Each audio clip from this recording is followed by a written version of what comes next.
Ok, vamos lá. Uma das perguntas que a humanidade se faz desde sempre é de onde a gente veio, né? Só que hoje a gente vai explorar essa questão por um ângulo bem diferente e fascinante, o da cosmologia espírita. E para guiar a gente nessa jornada, a nossa fonte vai ser o livro A Caminho da Luz. É ele que nos oferece uma visão de como o nosso mundo pode ter sido formado, uma perspectiva que vai um pouco além do que a ciência tradicional nos conta.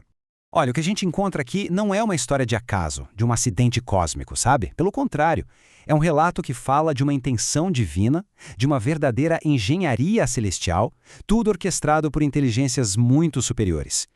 Então, vamos começar pelo começo, né? Quem são esses arquitetos celestiais? Quem, segundo essa visão, estava por trás desse projeto gigantesco de criação? Bem, no centro de tudo isso está a chamada Comunidade dos Espíritos Puros. Pensa neles como uma espécie de conselho de seres angélicos, perfeitos, com Jesus sendo um de seus membros mais proeminentes. A fonte nos conta que esse conselho se reuniu em dois momentos assim, decisivos para o destino da Terra. A primeira reunião, então, foi para dar o pontapé inicial na formação física do nosso planeta. Foi o começo de um processo com uma escala e intensidade que, olha, é difícil até de imaginar. Já a segunda, milênios depois, definiria o destino espiritual da humanidade.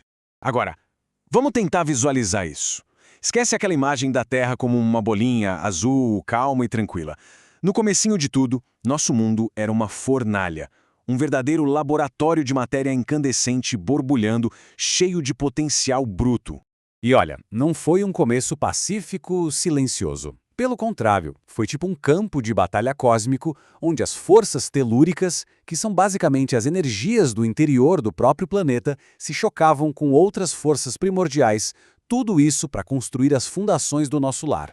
E a temperatura chegava a impressionantes 2.000 graus Celsius. Era um calor mas tão intenso, que literalmente forjava a matéria, testando ali os elementos que um dia iam formar as montanhas, os oceanos e, claro, a própria vida. E essa massa de fogo toda não estava parada não, ela girava em volta do Sol a uma velocidade absurda, 2,5 milhões de quilômetros por dia. Por dia. Isso dá uma dimensão da energia violenta, da dinâmica celestial que estava em jogo na formação do nosso planeta. Ok, então a gente tem esse caos de fogo, certo? Mas aí, no meio disso tudo, uma medida super importante foi tomada para trazer um pouco de estabilidade. Foi aí que surgiu a criação do nosso satélite, a Lua. O primeiro grande passo para um mundo mais equilibrado. De acordo com essa cosmologia, a Lua não apareceu por acaso, sabe? Ela foi projetada de propósito para ser a âncora gravitacional da Terra, para estabilizar a rotação do planeta, criar as marés, aquele ritmo que foi essencial para o surgimento da vida. É a partir daqui que a história muda de tom. Aquele caos todo da criação começa a dar lugar a um ato de escultura. Uma escultura deliberada. É como se surgisse a figura de um escultor divino, começando a transformar aquela matéria bruta num mundo que pudesse abrigar a vida.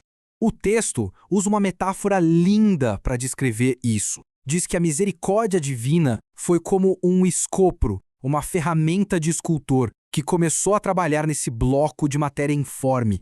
É exatamente isso. A transição do caos para a ordem, da força bruta para a arte. E que trabalho, hein? Foi algo super meticuloso. Não era só formar continentes. Foi muito além.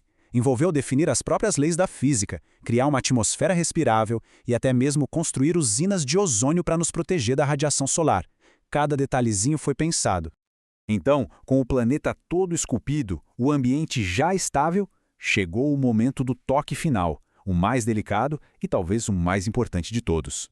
É interessante como a própria linguagem da fonte muda nesse ponto. A violência toda da criação dá lugar a essa imagem poética, cheia de calma e serenidade. É quase como se o planeta, agora pronto, fizesse silêncio, esperando pelo último grande milagre. E foi aí que, sobre esse mundo agora em paz, desceu o que a fonte chama de uma nuvem de forças cósmicas. E claro, não era uma nuvem de chuva. Era o veículo que estava trazendo, lá do alto, a própria essência da vida, prontinha para ser semeada aqui. Essa essência, então, se manifestou na forma de protoplasma. Pensa numa substância viscosa, meio gelatinosa, que apareceu na crosta da Terra e nos oceanos. E foi daí, desse berço primordial, que começaram os primeiríssimos sinais de vida organizada. O germe sagrado da vida tinha sido finalmente plantado. No fim das contas, essa narrativa toda nos deixa com uma pergunta muito poderosa para a gente refletir. E se a criação do nosso mundo não foi só um acidente? E se foi, na verdade, uma obra de arte, uma obra deliberada, esculpida com propósito e com amor? Independentemente da crença de cada um, é uma perspectiva que nos convida a olhar para o nosso planeta não como uma simples rocha no espaço, mas talvez como uma criação sagrada.